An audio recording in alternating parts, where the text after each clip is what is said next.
हर सुबह नई उम्मीद लाती थी, लेकिन कोई नहीं जानता था कि एक सुबह सिर्फ यादें छोड़ जाएगी। किशन की सुबह उसकी गाय की गर्म सांसों और उस दूध की खुशबू से सजती जो जीवन में मिठास घोलती थी। उसकी हथेली की आखिरी गर्मी, गाय की भरोसे भरी नजरें, यही उसका पहला आशीर्वाद थी। जब वह मक्खन बेचने के लिए बाजार पहुंचता, तो जैसे बाजार खुद उससे मिलने आता था। और सोचो, अगर वो वहां पहुंचता ही नहीं, तो क्या वो स्वाद, वो अपनापन कभी लौट पाता। साथ कोई सामान नहीं, उत्सव होता। हर चेहरे पर अपनापन उभर आता, जैसे कोई भूला हुआ स्वाद लौट आया है। अब वह सिर्फ मक्खन नहीं बेचता था, अपनेपन की चाय परोसता था।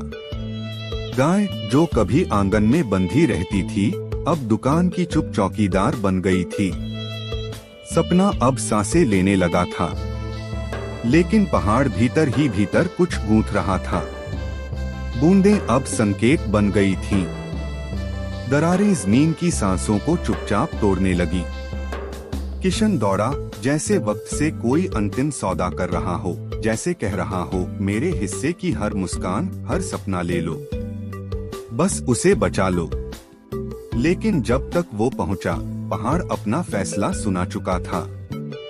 फिर पहाड़ ने अपनी चुप्पी तोड़ी।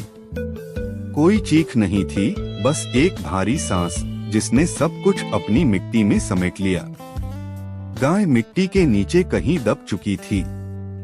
वो भरोसे से भरी आंखें, सब अब धूल में मिल गए। आवाजें थम गईं, पर यादें आज भी हवा में धीरे धीरे बहती हैं, जैसे किसी पहाड़ी बांसुरी की आखिरी धुन। अब वहाँ एक टूटा हुआ बोर्ड पड़ा है, मिट्टी से आधा ढका हुआ, और उसके पास कुछ खामोश गेंदे के फूल। पर मक्खन की हर बूंद में अब भी उसका हाथ महसूस होता है, जैसे हर स्वाद में उसकी मौजूदगी घुली हो। कभी किसी चीज में किसी को खो जाने के बाद भी उसे महसूस किया है।